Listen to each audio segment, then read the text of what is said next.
matinale d'Europe 1, 7h, 10h. Vous le savez, la France est la première destination touristique mondiale. Près de 90 millions d'étrangers visitent notre pays chaque année, mais ça, c'était avant le Covid. Aujourd'hui, c'est devenu beaucoup plus compliqué de prendre l'avion ou le train pour venir chez nous. Alors sur Europe 1, on a choisi de donner la parole cet été aux amoureux de la France, coincés derrière leurs frontières. Grâce à vous, Gwendoline de Bono. Bonjour Gwendoline. Bonjour. Ce matin, nous écoutons les souvenirs de Krishna, une jeune femme thaïlandaise. Oui, ses voyages réguliers dans notre pays lui manquent. Krishna, elle a découvert la France grâce à son mari, français. Alors elle précise français breton. Et elle se rappelle parfaitement de son premier séjour ici. C'était une fête, pas n'importe laquelle, un enchantement pour Krishna. Je suis arrivée pendant les périodes Noël, donc c'était très excitant parce que tout est très bien décoré, il y a beaucoup de lumière partout et la famille l'accueille bien sûr la fête de Noël avec le repas de Noël très remarquable. Ça déroule pendant des heures et c'est très émouvant, c'est très voilà quoi. Et ces repas français qui durent, c'est quelque chose qui est très différent par rapport à la Thaïlande? Les repas, en fait, en Thaïlande, on a matin, midi, soir, on mange pareil, c'est-à-dire du riz avec 3 ou 4 plats à côté.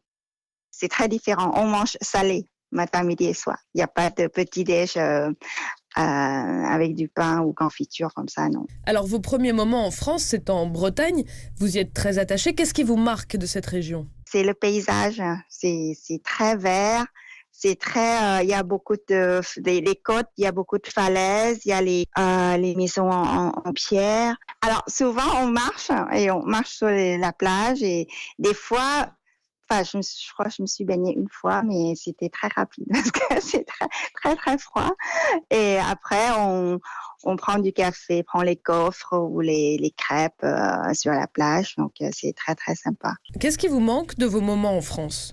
J'aime beaucoup faire les randonnées le randonnée quoi dans les grands Pyrénées, dans les montagnes. Donc c'est là où j'aimerais aller pendant l'été ou au printemps, marcher dans les Pyrénées. Je suis allée qu'une seule fois quand il y a 20 ans. Donc on est allé, mais on a visité un petit endroit. On n'a pas fait de tout les randonnées.